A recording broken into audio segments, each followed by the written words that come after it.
We grow up believing we can control life, that with the right mindset, the right hustle, the perfect plan, everything will go the way we want. But life doesn't ask for permission. One day you're dreaming of a future with someone. The next day they're a memory. One day you think you've got your career figured out. The next, a single email changes everything. We call this chaos. We call it unfair. But maybe it's not chaos at all. Maybe we were just never in control to begin with. Think about it. You didn't choose the country you were born in, the family you landed in, your genetic blueprint, your childhood experiences, your first heartbreak, your biggest loss. And yet, all of these shape who you are. Still, we carry this illusion that we are the masters of our fate, the captains of our soul, and it's comforting. It gives us a sense of safety in a world that feels so uncertain. But what happens when reality shatters that illusion? What happens when, despite doing everything right, life still unravels? That's where most people break, but that's also where the real journey begins. Let me tell you a story. There was once a man who trained every day to climb Mount Everest. He planned for years, studied maps, researched weather patterns, rehearsed every step. He left nothing to chance. When the day finally came, everything went wrong. A sudden storm, a misstep.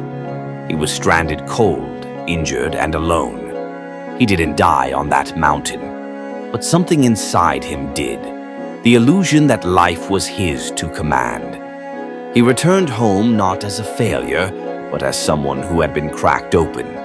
He said, "I went up that mountain to conquer it, but it conquered me, and in doing so, it freed me." See, the deeper truth is this. Control is not power. Control is fear wearing the mask of responsibility. We try to control everything because deep down we're afraid of pain, of loss, of the unknown. We think if we control people, they won't leave. If we control our health, we won't get sick. If we control our future, we won't fail. But none of it is guaranteed. And when we cling to control, we suffer more, not less. We become rigid, anxious, reactive. Like a tree trying to resist the wind, we break where we could have bent. Nature doesn't resist, it adapts. A river doesn't fight the rocks in its way, it flows around them. The seasons don't panic when winter comes, they surrender, trusting the cycle. Control is a man-made concept.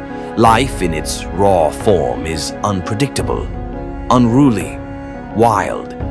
And that's what makes it beautiful. But don't misunderstand. Letting go isn't giving up. It's not passivity. It's not weakness. It's not saying nothing matters. Letting go is strength. It's the wisdom to know the difference between what you can change and what you can't.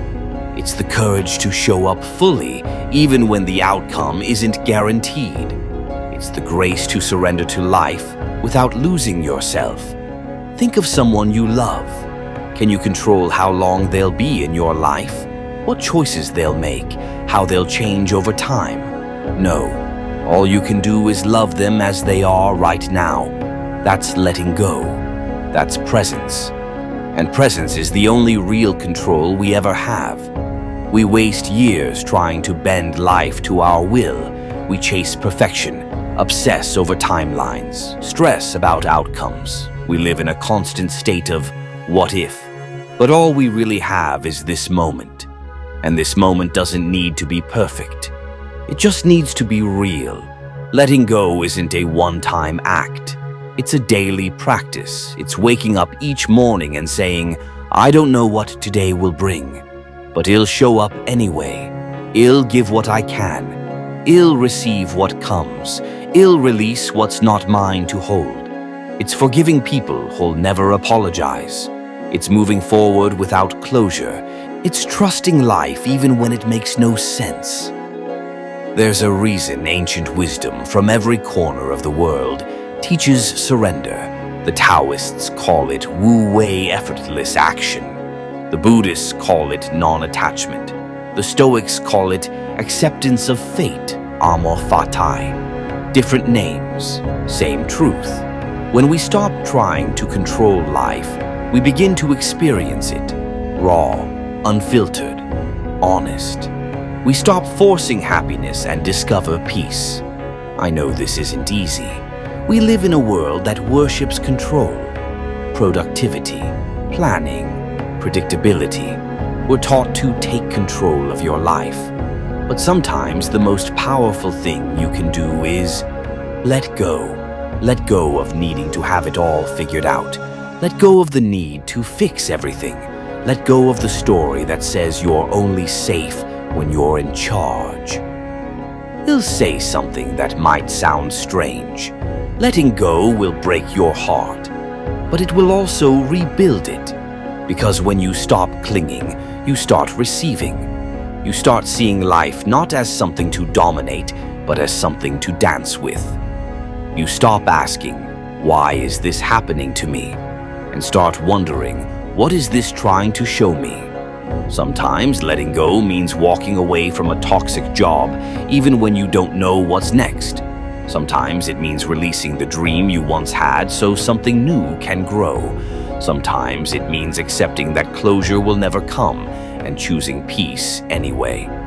And sometimes it's just a breath, a deep inhale and a slow exhale, saying, I surrender, not in defeat, but in trust.